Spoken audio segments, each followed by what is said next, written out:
Čeho se jenom na vás odvykačkou nikdo mi neseboval, že to bude bezbolestné. Asi byl ti někdo, že vedlejší efekt odvykačky jsou bolesti břicha. Ukáž, já to zvládnu. Jaký křeči mi nezabrání v léčbě. Tak křeče. Dělal tu snahu. Zeptáš se v té poradně, jestli ty bolesti jsou normální.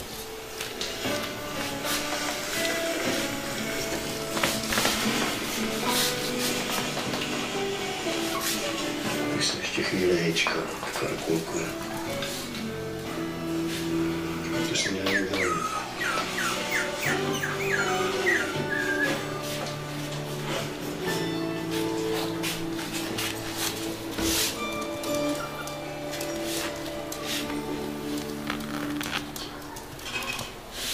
Dobré ráno, Martino. Dobré ráno.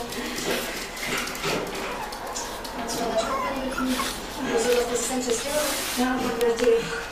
Od zítřka mám dovolenou, jenom to místo kamenice budu trávit v lázních. Takové nápad existuje? Já jsem myslela, že to je jenom legenda. Nestačí mít celou po operaci, takže žádná výhra. A budík to nepřijde. No, v čem stejně potřebovat nebudete. Nebude to tady. Třeba ho někdo zoperuje. Dělal se něco moci. Havárie motorky a auto. Oba mají zlomené pažní kosti. Zbyněk Vaně Klevou a Jiří Bartoška Pravna. Jiří Bartoška. Pouze s ramen.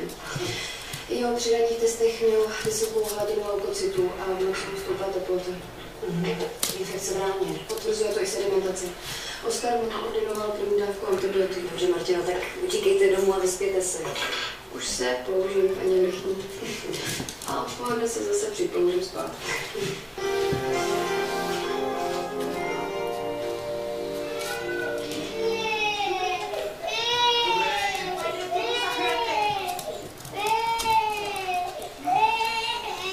Sharon Wollerová, 2 roky, narazila na ústřičkové kurve.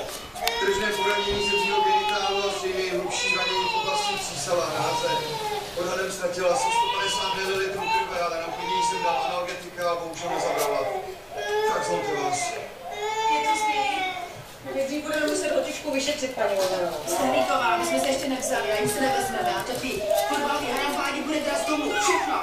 Počkejte, ono se to stalo při fotbale? Ale když je při koupání. Napěry, sodu, infuzi. Chci to konzultovat s gynekologem.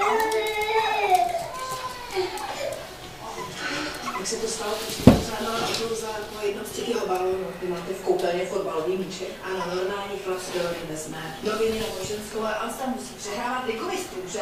A kolikrát jsem já tobě říkala, aby si kuponev na kytky nechávala na balkoně a nestrkala jí pod umyvadlo. Operace se bohužel nevyhne. Táhle je oboká. Budeme muset zkontrolovat učení břišky. Bude být koleněné výzvěství.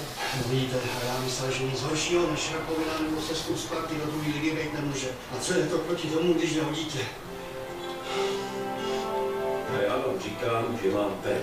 Vy máte kliku, i když se vysekáte na motorce. Vy tam jdete občanku a sestřičky jdou do kolem. Jiří Bartoška. Žím tu snad stejně jako vy. Rozdíl akorát v tom, že já mám zvedou pravou a vy levou.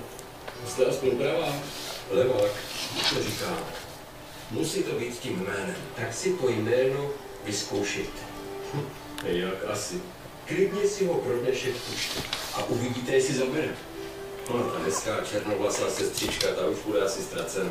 A jo, když mě vezval, tak naběrám ti řeži. No, ale jsou tady další.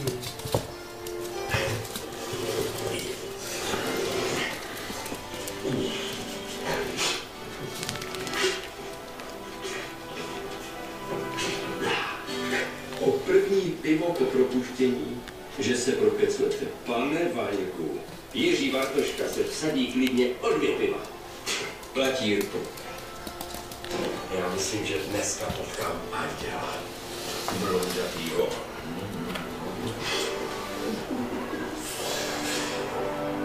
No ano, taková hočička. Nepotřebuji ten výsledek sona.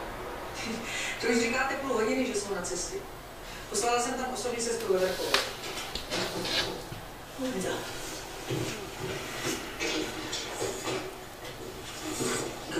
Dobrý den, paní doktorko, můžu dát? Nebojte, lékárničku nechám na pokoji.